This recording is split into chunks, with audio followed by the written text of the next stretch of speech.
This is my review on Life of Pi. No, not Life of Pi, as in the delicious pastry pie. Although that would make that's not it about this. It's about this guy called Pi, but spelled different than what the pie we're used to. Okay.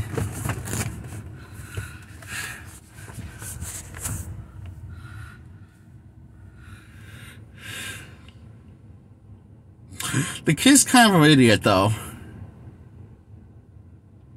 And weird and a creepy vibe a bit. Well,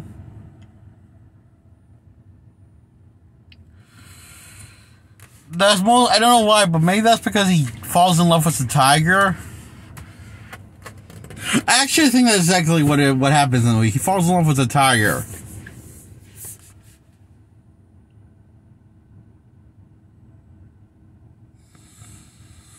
Like he seems to treat, like when he's like when he just sees the tiger, leaves him, but not go, not looks back or says or speaks to him. He sees that as betrayal for some reason, and he thinks that means the tiger was just using him, or yeah, that's what I was thinking. The guy's not even delusional; he's a bit of a whiny bitch. So, the movie is about this kid's, like, we see him as a kid, and him growing up in school, and sees that he's kind of a fucking know-it-all and deserves to be bullied. In fact, you, the audience, wish that he was getting bullied, and he's getting the exact treatment he should get for being a fucking know-it-all, just because he, like, takes such pride in his name, and doesn't see his name as a joke. Because his name's Pi. And he sees pride in his name somehow, because it basically saying that he's a genius just because he has because he explains that this pie is different than the pie we're used to. It's not a pastry pie. It's a reference to Einstein equation of pi, and he suddenly sees himself. That way he sees himself intelligent, and everyone else lower than him. So, yeah, he's kind of an asshole when you think about it, huh?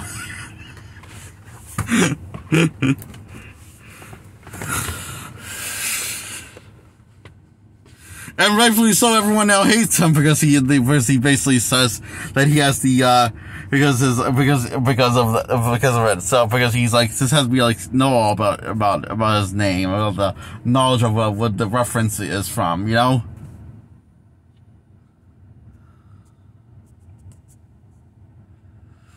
And he's pretty stuck up about it, too.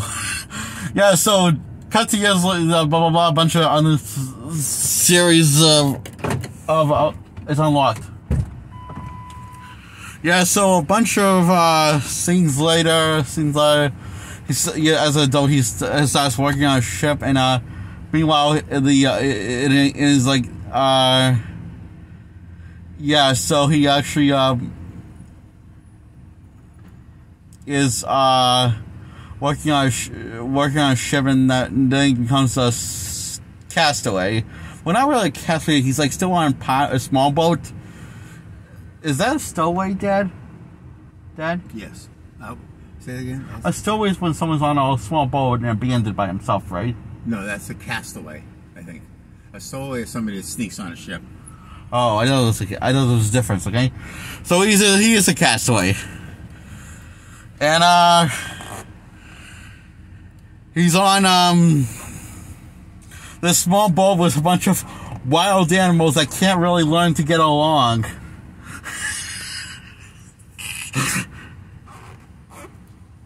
They're all attacking each other, one's eating each other and stuff, and he's on a boat with a giraffe and a tiger, a monkey, I don't know. Basically, almost which belong in a zoo, basically, looks like. And it's like, this is when he becomes a castaway, and He gets stranded on the small, tiny fucking boat, and somehow the tiger, he sometimes doesn't realize that there's animals on that boat. And somehow they managed to hide in plain sight. And the tiger was one of the animals they were looking for on the boat, and that he was looking for on the boat to put back in his cage. And before he became a castaway on a small boat all by himself, and along with some other animals, that Tiger's like definitely going to eat him probably, because that's the only one that eats meat, and the other ones are herbivores. That means they don't eat meat. So yeah. But surprisingly, Tiger is the most loyal friend that he will come to know on this adventure of his of being a castaway. Why? Because all the animals start to fighting the tiger, and it starts to turn on him also, and the tiger defends the boy's life. What tigers do best, like eating the prey. So, and we see that the tiger is a lot more loyal than the more of a noble tiger than he appears. So remember, children, if you become a castaway, your tiger is your best bet of surviving. Not that you're half a monkey or anyone, not even parrot. No, it's a fucking tiger. What a fucking great lesson to teach kids about becoming castaways. And it's definitely not your own intelligence, because this guy's intelligence, he's like one of the guys that likes to think he's a lot smarter than he really is. Sort of like my Aunt Lucille, when he can't really, when it's actually amazing that he can able to, make clothes, when he's like able, it was like so amazing, like he's so stupid, it's amazing that he's able to actually dress himself or have a job. And somehow become a castaway and survive this mess. And therefore, the tiger throughout the 3 act structure become best friends. They become soulmates. Well, at least in the boy's eyes. Yeah, the tiger sees him as a friend. The boy sees him more as a soulmate. Like a romantic lover soulmate.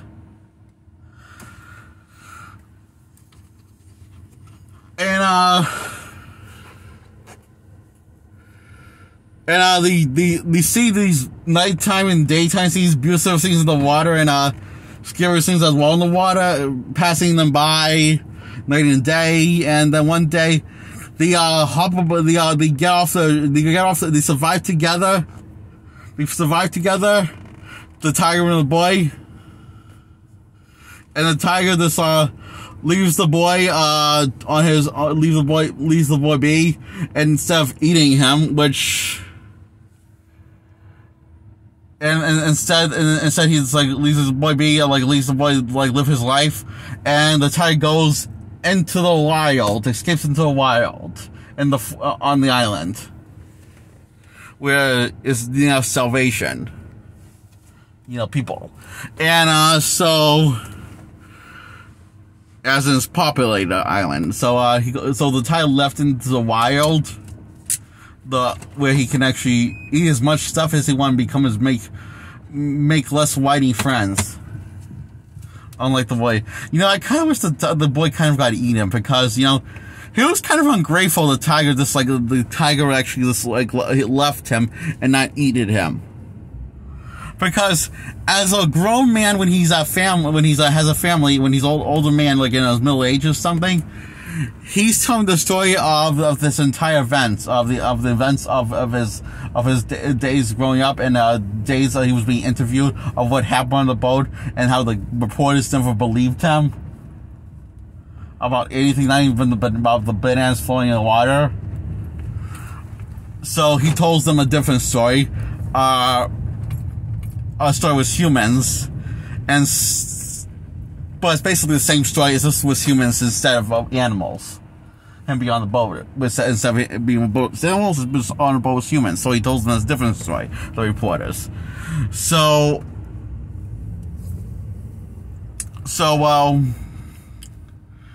And as his oldest, when he's one day with his family, he gets a reporter from a reporter that actually listens. I guess we come to the store, hop aboard, I'm nowhere on, hop on his store, says out of nowhere, because he's looking for a story to write. An amazing story. Unbelievable, amazing, true story. So, it's when the boy, as a grown man, expresses his feelings about the tiger leaving him and going to the wild and not even saying goodbye or looking back at him or taking a look back at him to look him in the eye before he goes into the wild. It turns out he just wanted the tiger to do something other than it's like leaving him on the land and going in the wild and leaving him to have his life to live. So he wanted more than that. It's not that it was not because of the tiger, he didn't want the tiger to leave. He just wanted a more heavier goodbye. A more emotional, personal goodbye. And I guess we're supposed to feel sorry, we're supposed to be very emotional to this guy, but really, I just want to punch this guy in the face for feeling this way, because it's a fucking tiger! Not every human, I'm sorry, I'm really glad you had this abuse of tiger, I'm really glad, but could you realize the tiger just couldn't speak? I mean, he wanted the tiger to say, I love you, friend, goodbye, friend, or something like that. He wanted the tiger to say something. Or stare at him for one more moment before leaving off. He just wanted something. Then it's just the tiger to leave him on the beach near civilization. Dude, you're a fucking grateful prick. And a whiny one. The fact that you don't realize you had something special with this tiger. I mean, the tiger didn't eat you and stopped attacking you. I'm pretty sure the tiger let his guard down completely. And then you learned to let your guard down completely, and you both got on swimmingly fine, you know? Wasn't that good enough? You're kidding me. That friendship bond that you'll remember for many days later, you're telling me that all that experience wasn't good enough. You actually had to get near goodbye just because the tiger didn't, and therefore you think your tiger betray you because he didn't give you the goodbye you wanted. You needy, selfish prick.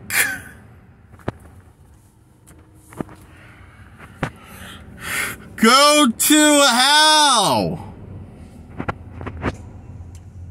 So the guy, the author that interviews the pie years later as an old man, when he's a happily family man, everything, decides to write his story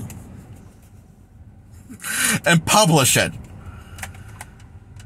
After pie asks, now that you know the truth of what really happened, will you still write the story? And if you do you think anyone would believe you? And he just doesn't know how the answer, so he just publishes it. And that's Life of Pi. The main character is a fucking whiny, cleany, arrogant prick of a person.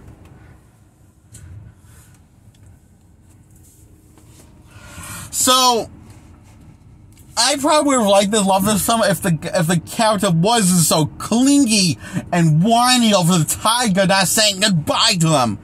It's a tiger! I think he said goodbye by letting you live. I think the fact that he let you live and he walked away and didn't eat you up when the U-boats were clearly starving and dying of thirst, I think that's a very good, nice gesture of a goodbye. Thank you very much, you ungrateful prick. Hi, again. Hello. You heard all that, didn't you? I did. Did everyone else did? Probably. That's okay. And that's why I give Life of Pi a 0 out of 10 for this main character's ruining the whole point of the movie. And the ending as well. Bye.